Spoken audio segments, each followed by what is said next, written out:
This occurrence didn't happen to me, but to my grandmother.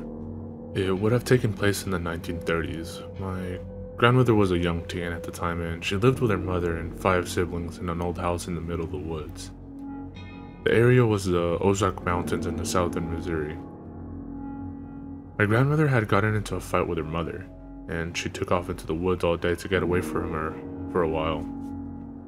When it got dark, she decided to come home, and when she got home, the doors were locked and everyone was in bed. There was an old cot sitting outside the house, and she just decided to sleep on the cot until morning. In the morning when she woke up, there was some creature sitting at the end of the cot. It has been 15 years since I've heard this story, and she only told me once, so my memory is a little fuzzy. But I remember she said it was really ugly and had a full set of sharp teeth. It was shaped like a person, but didn't look like a person. She said that it just sat there and smiled at her with its abnormally large mouth of sharp teeth. When she started to get up from the cot to get away, it would start to get up and move towards her. When she would sit back down, it would sit back down. She sat there just staring at it for a few seconds, and it continued to sit and smile at her. The creature was sitting between her and the front door. She finally jumped up and made a run for the back door. When she got back to the back door, it was locked, but her mother was in the kitchen making biscuits. She was banging on the door and screaming to be let in, and her mother told her to go around to the front because her hands were covered in dough. My grandmother screamed she couldn't and was frantic enough that her mother ran to let her in. She told her mother what she had seen. She had my grandmother's two brothers take the cot out and into the woods and chop it up and burn it.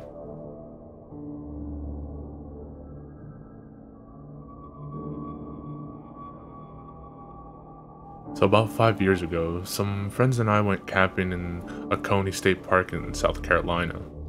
We were in high school and went with our school ROTC instructor. This guy was in his 50s, but still a damn ox. He was a sergeant major while in the army and was a definition of a badass. So the first night camping, it was really cold, so we decided to sleep around the fire. We woke up all at the same time in the middle of the night to the smell of wet dog and rotten flesh. We decided it might just be the damp leaves, and we sleep through the rest of the night. Well, we wake up the next morning and there were paw prints all over the place. And I'm not talking just around the outskirts of the site. I mean there were paw prints 4 feet away from where I laid my head that night. We were all pretty creeped out, and we decided to head into town to get some lunch. We stayed in town the rest of the day and headed back to the site around dusk. My friends and I are in the back of the truck as we drive down the gravel road to the site. Then all of a sudden, Sergeant Major slammed on the brakes and we came to a stop in the middle of the road. We all jumped up and looked around the cab to see what it was. Standing in the middle of the road was a hairless animal, around 50 pounds, standing on its hind legs. While still on its back legs, it walked to the side of the road and let out this god-awful screeching noise. It darted into the wood and left us all frozen in fear. Then we smelt it. It was the same terrible smell we smelt the night before. We got into the cab and I saw Sergeant Major like I'd never seen him. I was absolutely terrified. The animal creature we saw shook him to its core. We drove in silence for the rest of the ride back to the site. When we got there, he told us that we were leaving and to pack everything up. None of us have been back since, and Sergeant Major won't let ROTC camp there anymore. We agreed that what we saw looked like a mix between a bobcat and a coyote, but walked like a bear on its hind legs. We named it the Cateyote. A few of my friends who hadn't heard the story decided to go up there one day and said the entire area gave off really creepy vibes and decided to leave. After I told them the story, it sealed the deal that none of us will be going back.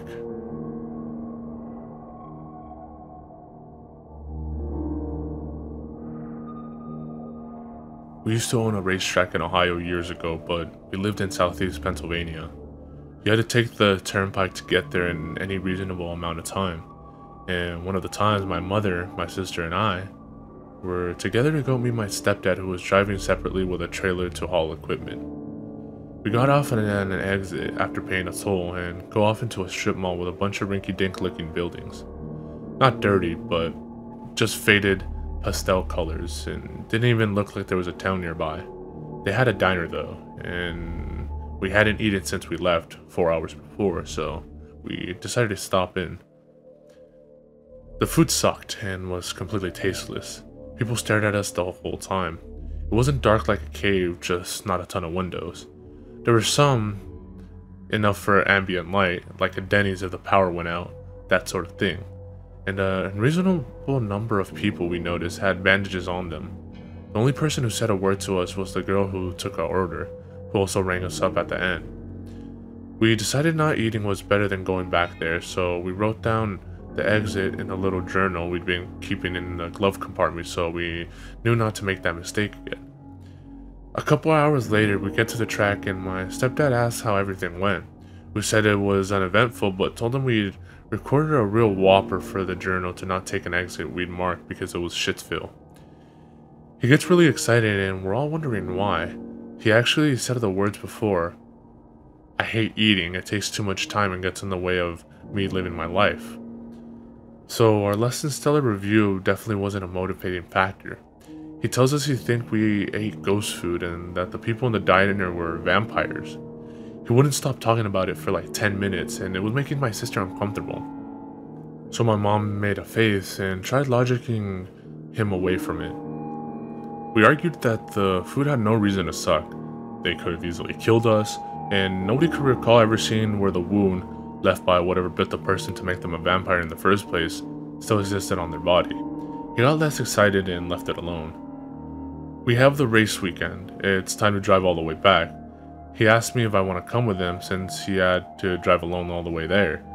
I said sure. 2 hours in, he pulls off. I think it's weird because we ate a gigantic fucking breakfast before we left, and I know he's anti-eating. I didn't recognize it at first, coming from the other direction, but eventually it occurs to me he's going to the diner's exit. He wants to see it for himself. He stops to pay the toll, doesn't mention our story, and he asks if there's a diner at the exit to make sure he has the right one. You can't see it from the ramp. The guy says there was one, but it burned down. Holy shit. Okay, so there weren't vampires, but what a fucking coincidence. We just eat there and then right after, in the span of 2.5 days, they have a freak accident. This almost intrigues him more than the supernatural bit, and I am 100% on board for checking it out. We drive over, same humdrum bullshit strip mall, except where we went to eat, it's just this charred mess. Not like with holes in it, it was in a wooden frame in pieces like a cartoon.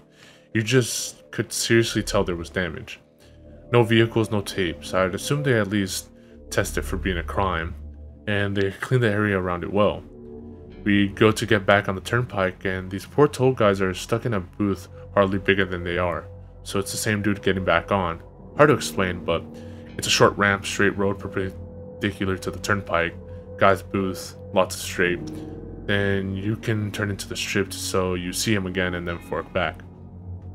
Anyway, my stepdad's like, "I thought you said there was a diner there." Guy says, "There was, like I told you, burnt down." He asked if they'd figured out yet what caused it. Was it grease fire or what? That kind of thing. The guy says, "Yeah? Yeah, it had been in the last 2 or 3 days. Didn't they investigate it? It wasn't on the news?" Then the guy says, "Oh, we know what happened. It was on the news when it happened. 8 years ago."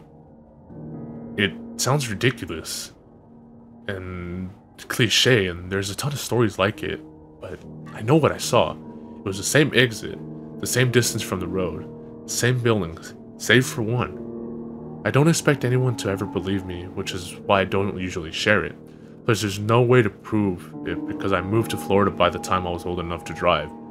I don't have the exit number anymore. It was after Somerset, which I remember because of 9/11, and before Wheeling. But that's almost an hour-long difference no matter which way you split it. So even that's no help. All that I really think happened is that the place burned down like a motherfucker while we were gone, and that guy's just an asshole. I don't think it burned down in the past, and I don't think I ate ghost food. My stomach dropped like crazy, and it's still a weird coincidence. Especially given how good a job they did cleaning up the site, and how quiet everything was around it. It really did look lost to time.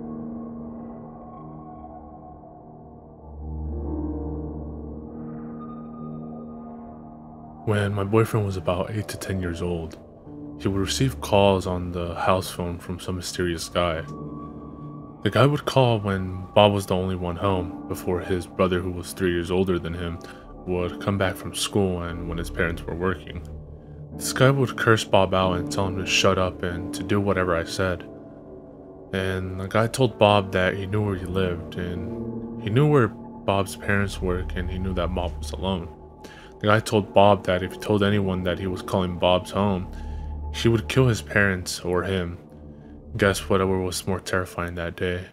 Being the young scared kid at the time, Bob complied and would do things like take off his clothes while on the phone or dance around in the living room. Bob didn't tell me the full extent of the stranger's demands, but a part of me really doesn't want to know. So Bob entertained this guy for some time. Again, didn't specify how long, until one day Bob's brother comes home and sees Bob on the phone.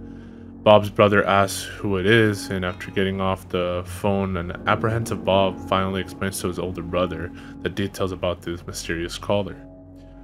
When Bob's older brother found out, the next day he came home early for the call, and with a few friends on the speakerphone, he told the guy to fuck off, and that they would find him and with their posse make his life a living hell.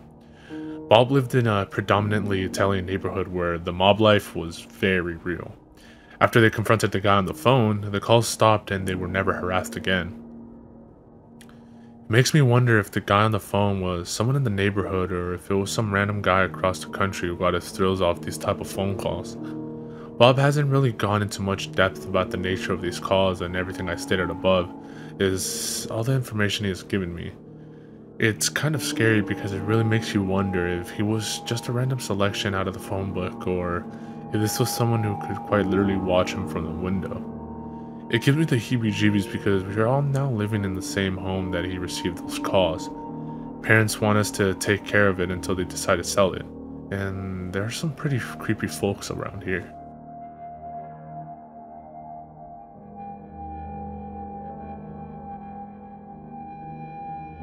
When I was younger, I used to have horrible night terrors. Ones where I would wake up but they would still be going on. Voices would yell at me saying they were going to kill me, etc. One night I was sent to bed early because I did something stupid. I don't remember what it was. And then everybody went downstairs while I was supposed to be asleep. So of course I'm not going to sleep because I'm still wide awake listening to my parents downstairs talking about random stuff. Around 9:30 to 10, I start to feel really strange and feel like something is in the hallway, and it feels very innocuous. I get a sudden urge to get up and go to the hallway and see what's there. My room is set up in a way that I couldn't see the hallway from my bedroom because there was a wall that had my closet and then my door. So I got out of bed, stood along the wall to my doorway, and looked down the hallway to see what's going on out there.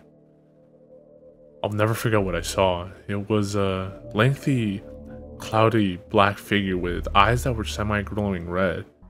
It was crouched in a menacing manner with very long fingers that was frozen to the spot, locking eyes with this figure. I knew that it hated me with every ounce of its being and started moving towards me like an ape. As it was moving towards me, I heard my parents start to come upstairs and the figure melted into the floor, but not before letting me know it would find me later on. I bolted back into my bed, crying a little from the shock and hatred I knew was placed on me by that figure.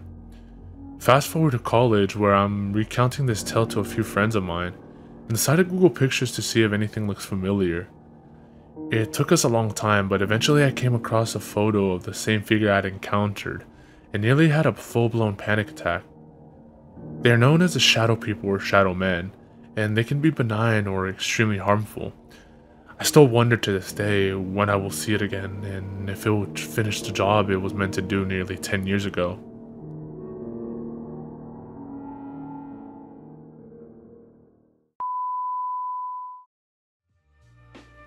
Sinister V's, sinister voices.